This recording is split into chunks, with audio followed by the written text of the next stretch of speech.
Today's video is sponsored by Silver Falls Trading Company, a veteran-owned business specializing in organic, single-source, direct trade coffees from all over the world. At Silver Falls, your coffee is not roasted until you order it. Visit their website to check out all the available flavors, and remember, when you support my sponsor, you support this channel, and I sure appreciate it. Hey everybody, Brad Guitologist here, down in the dungeon today. Gonna do an amp repair video, unboxing, and so forth. If that sounds like something you'd be interested in, stick around. Some of these amps that have been here a while have been here for quite a while, and I've kind of forgotten even what they are, or what they were supposed to be, so should be a surprise. Very well packed. Let's see, got an extra box. It's probably tubes, I'm guessing. No foot switch.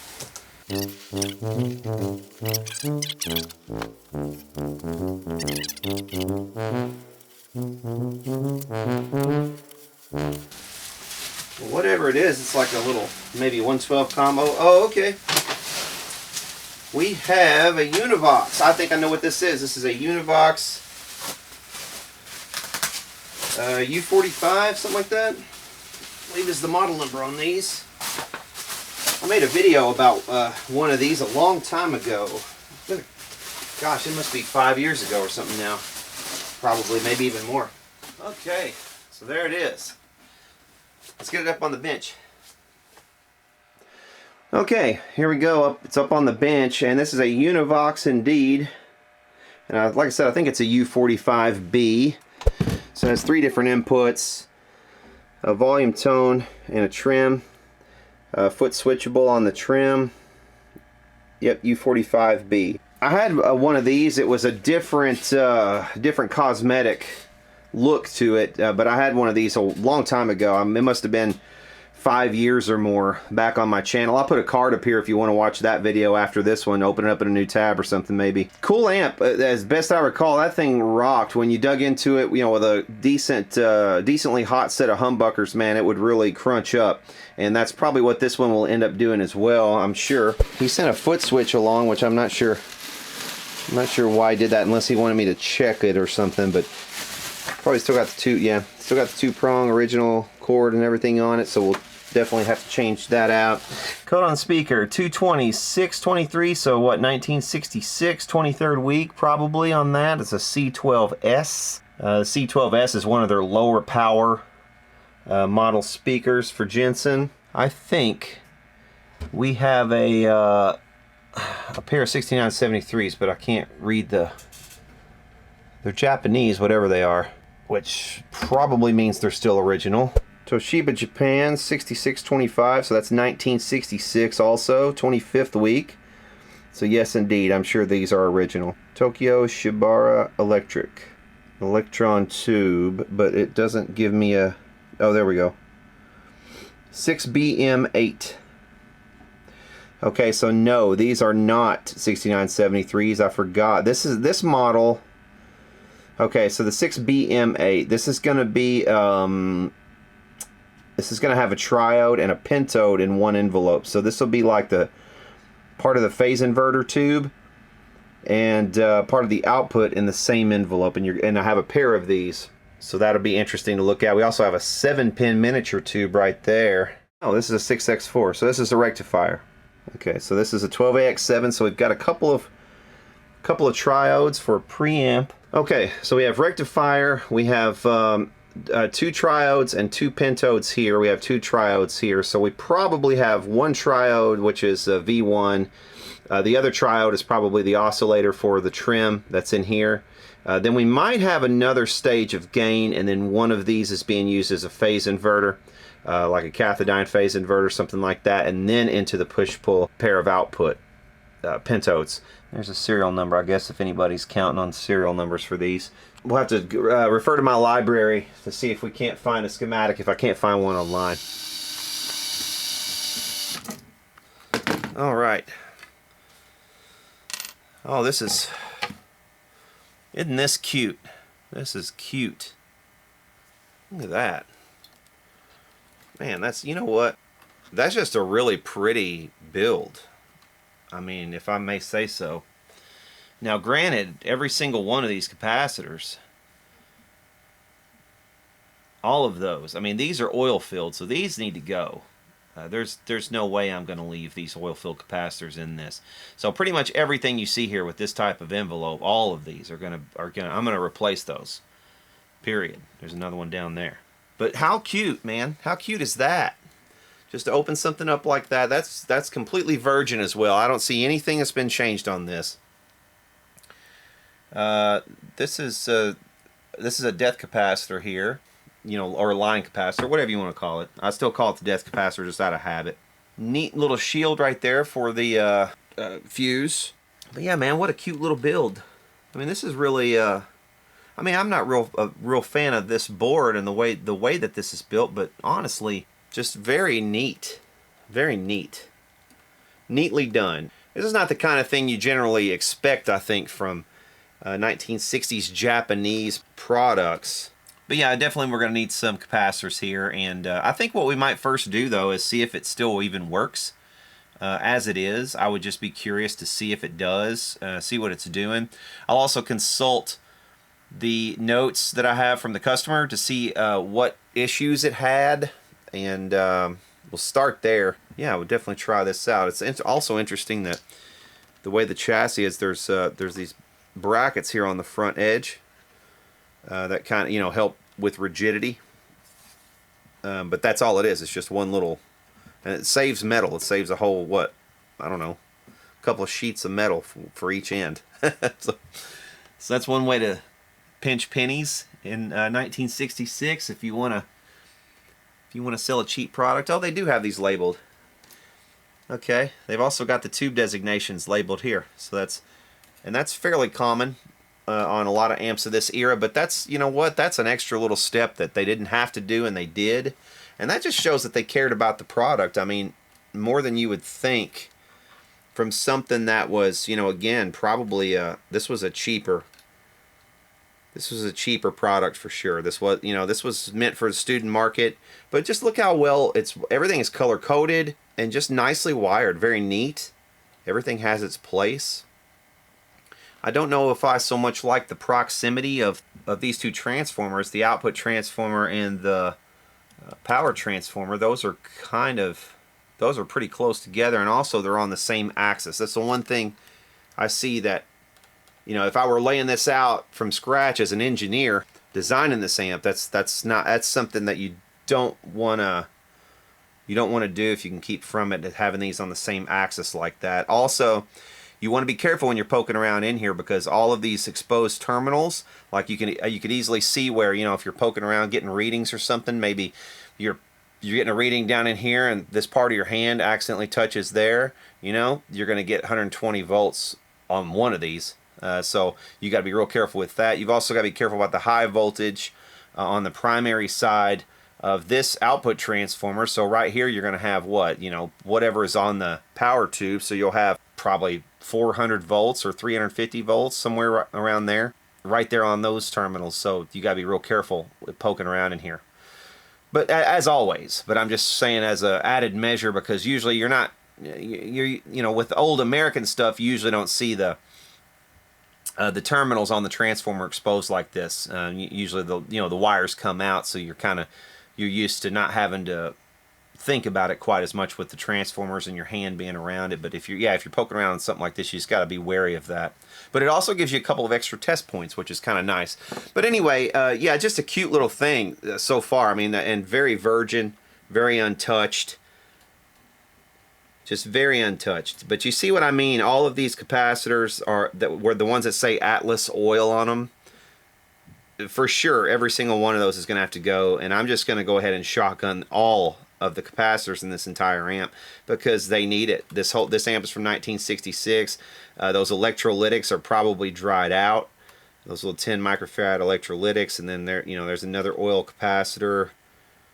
Or that, well, no, excuse me, that one's probably not, but these definitely are.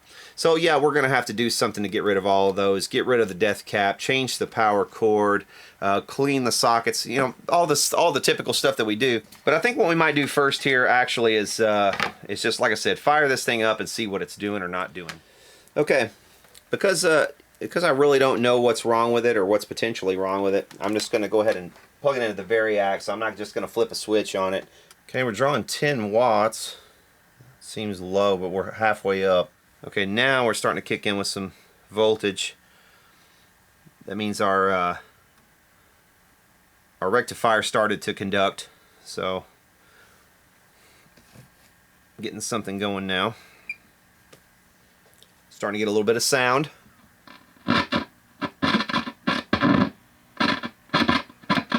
Dirty pot. Seems like I could hear the trim trying to do something right there. This might be one of those trims also that you have to have something plugged into the switch. I don't know, or it could be just grounded. 180. That's not excessive for 90 volts in. We're 90 volts in over here. 29 watts of power. That's not excessive either for an amp of this size. That's probably about right. 0.35 amps is the current.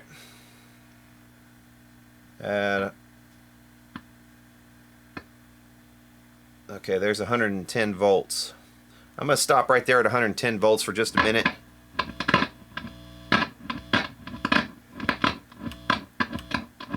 That pot right there seriously needs to be cleaned, and you can hear that. I'm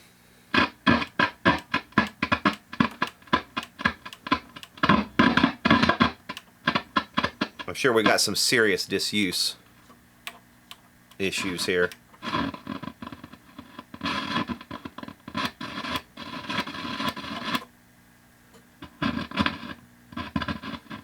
Dirty socket. Another dirty socket. 223 volts, 0.4 amps, 42 watts of power consumption overall. Yeah, this is, I mean, it seems fairly healthy right now. Now those caps are going to be leaky, so I look for that to be a little less stable as this thing warms up.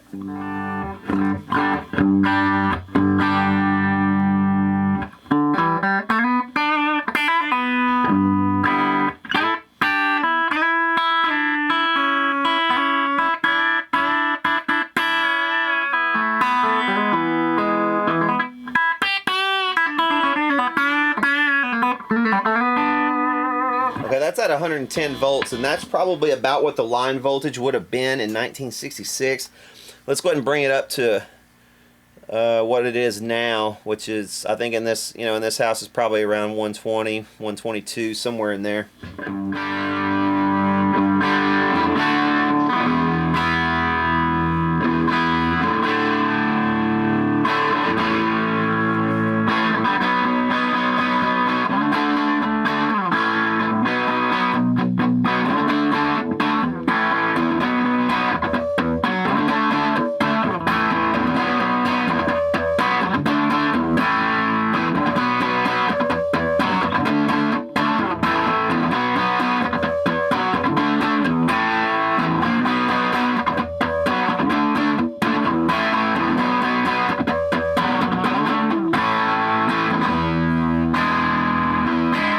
Man, that sounds so damn good. If you slap a microphone in front of that, the way that thing is rocking right now, it's going to sound fantabulous. ACC is accordion. Usually those inputs don't sound as good.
this should be relatively straightforward. It really just needs it needs some caps. But man, this thing sounds great. I don't think it's going to need any modifications really, at least nothing heavy. It could use a tinge more brightness. I mean, because this is a Telecaster and it should be pretty bright. But in all three of the inputs, the tone is still just a little less bright than it kind of needs to be to stand out in a mix. If anything, you want to have a slight bit more treble and not less, because you can always take a little bit out, but it's hard to put information into a signal that wasn't there to begin with. So you can't put it in, but you can always kind of back it off. So it's better to have too much treble than not enough. That would be the one thing, if anything, that I do to it that's kind of deviates slightly from the schematic.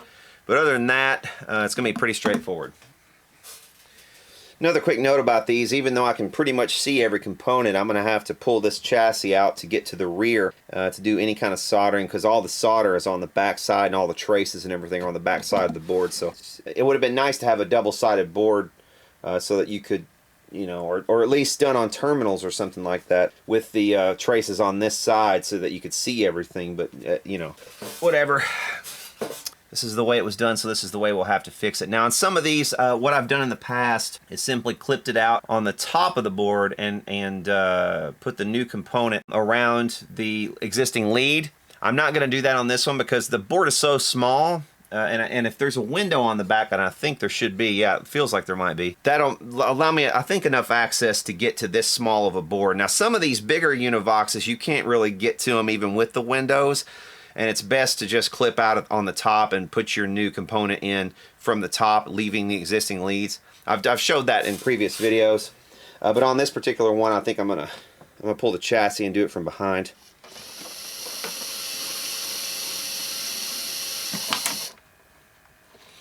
It's a good thing this thing is light.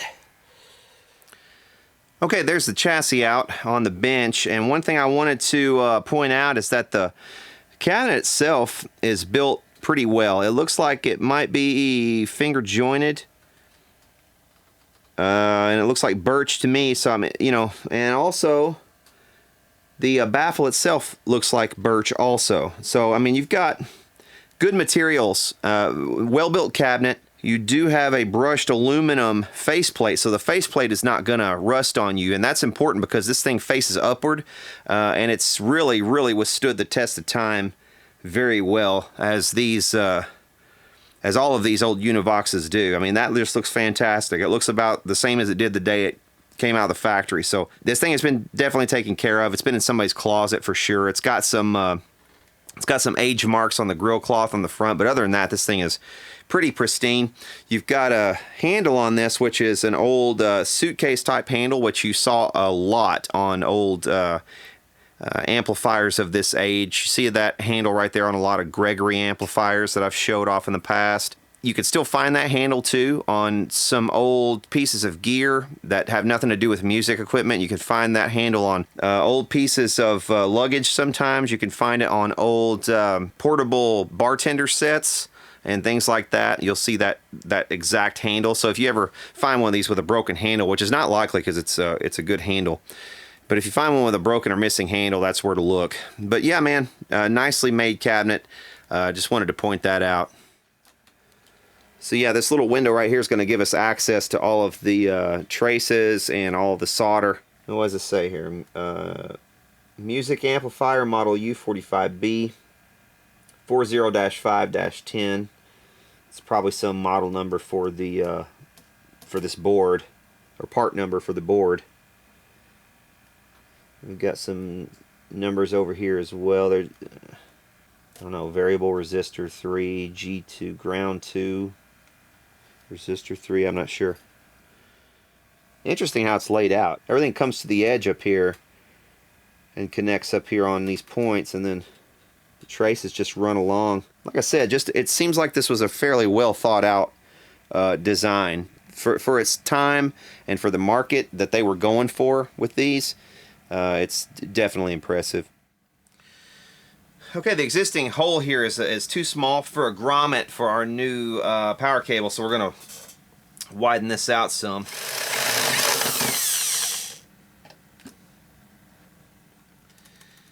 Okay, there we go. That's a little better. Originally, it didn't have any kind of grommet at all. It just had the original cable pushed through and then tied on the other side, and there was nothing there to prevent the power cable from wearing down and grinding out against the chassis, which was kind of scary. But that's the only kind of flaw I've seen on this thing so far, as you know, safety wise. All right, I'm wiring up the power cord here, and I'm gonna try. Just give me an opportunity to try these new wire strippers. I think this is the one I need right here. Okay.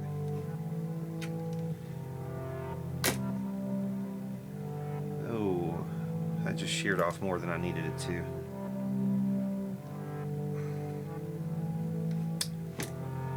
Okay, I've only got one more shot with that, so I'm gonna try it with my old one. Let's see.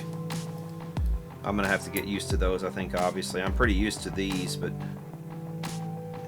that's not what I needed to happen there, unfortunately. This is my fault, though, I'm sure. Just unfamiliarity with the tool.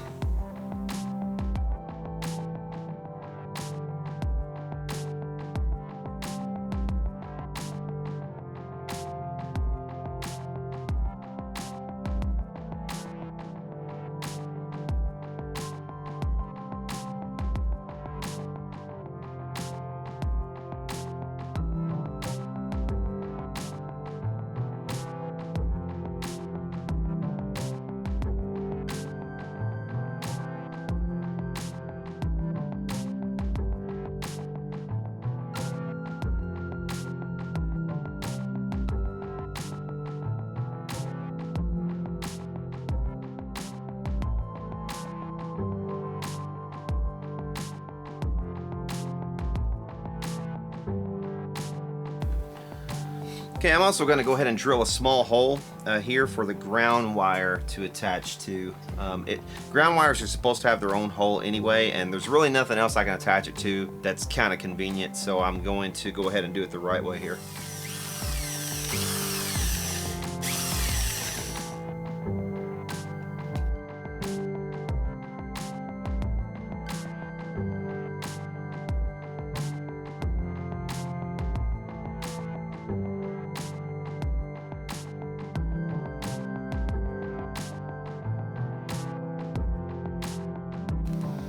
Okay, so there's our new 3-prong power cord wired up. Now let's turn our attention to these capacitors. I've got the capacitors over here ready to go. So we'll start installing these one at a time.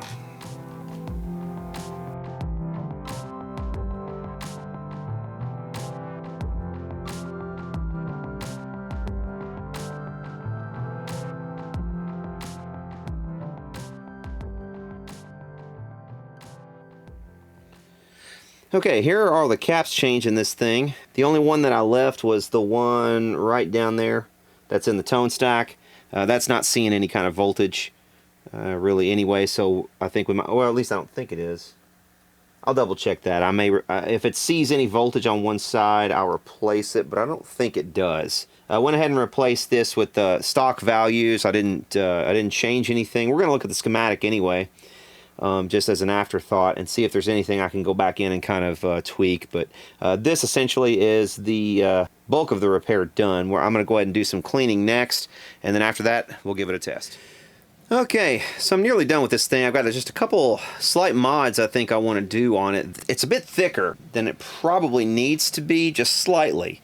And I say that because I ran a Telecaster through it, just a lot of low end, and just lacking that certain little high-end top definition, and if I can bring that out, then I'll be really happy with this thing. Otherwise, I mean, it's fantastic really as it is, but there's just one slight mod I think I want to try. On the first stage, I believe it's this one. There's a 10 microfarad bypass capacitor.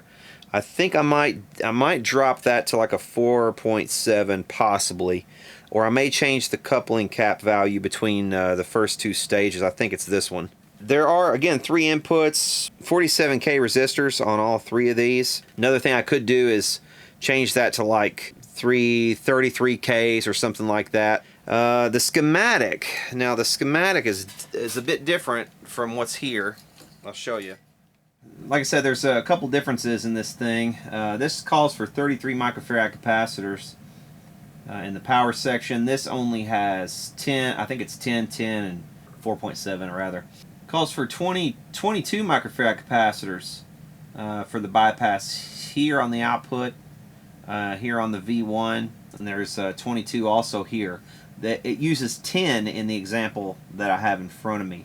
And again, even with the 10, it's a bit beefy even with that. One thing that it doesn't do, you see the 6.3 volt winding right here for the filaments. It just grounds the center tap of this when there's a good opportunity to lessen some possible noise by tying that instead to the cathode of the output, which I'm probably going to go ahead and do. That should maybe drop the noise just a little bit. Yeah, like I said, there's this this calls for a 0.02 capacitor between the first two stages. I think I might experiment with changing that slightly. It would help a little bit to have that possibly be like a 0.01 but then again, it may already be a 0.01, and it is. It just, I think they had done probably a couple different versions of this amp, but I mean, it sounds fantastic as it is. These are just minor tweaks. If you're curious about the 6BM8, that is, again, that's a high mood triode, power pentode, and one envelope.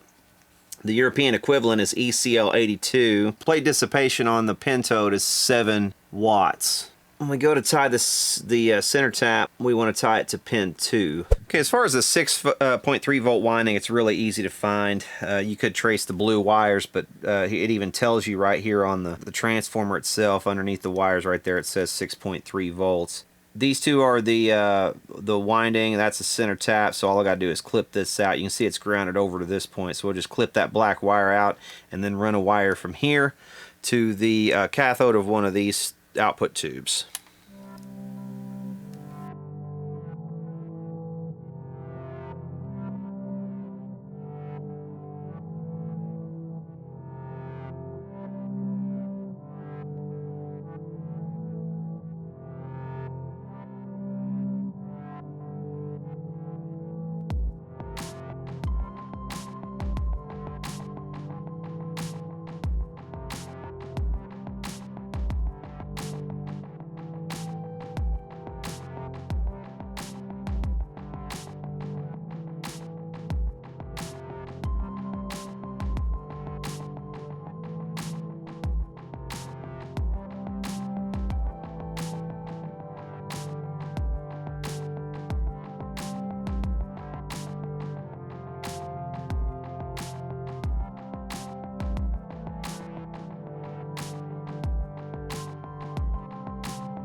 I'm going to bring the filament wires kind of up and out of the way.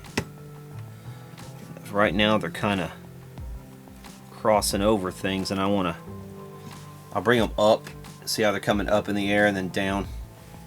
So that'll help a little bit. The other thing that we're going to do, other really easy mod on this, is just a physical mod. We're going to, on the back door, you can see there's no shielding at all, so we're going to put some shielding tape on the back door. One thing we don't want to do, we don't want to bring the shielding tape so far over that if it starts to peel a little bit, it gets into these right here, because that would be a disaster. So we want to start over here on this side, maybe go about halfway over here where all this stuff is.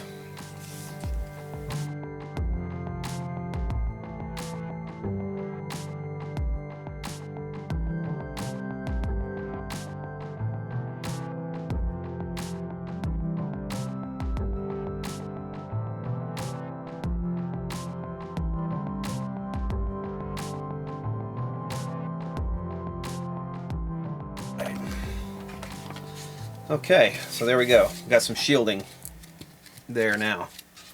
That should actually improve things a little bit, I would think. If you trace out this circuit, it goes here, goes through these resistors. Like if you go into the first one here, which is the guitar, it will go through all three of these in parallel, effectively dropping the resistance down to I don't know, whatever that equals. It's fairly low. Then it goes over into this capacitor. It goes through a capacitor before it gets to the first V1 tube.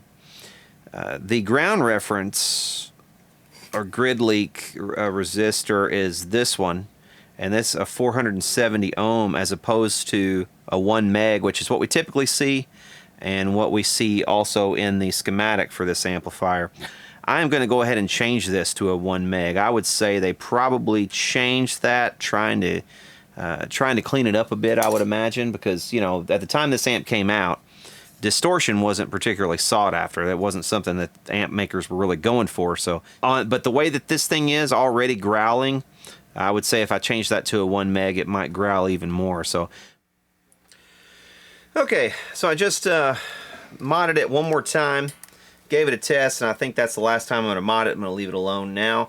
I did change this capacitor right here to a ceramic type capacitor. That's the capacitor between the first and second stages. I also changed this one to a ceramic type capacitor. I like ceramic capacitors up front, and the reason for that is they are slightly microphonic a lot of times, and it just adds life and character to the tone of an amp like this. I don't know why that is. It's really hard to say, but it just gives it a certain something that it's real hard to replicate otherwise. So I did go ahead and change both of those to ceramic capacitors. This one I changed the value and dropped it by half. That value was a 0.01, and I had this poly cap in there at first, but I changed it to that ceramic capacitor, and that's a 0.0047. The reason I changed that value is because it shifted the bass cutoff slightly, so that it's just got a little more treble now. So let's check it out.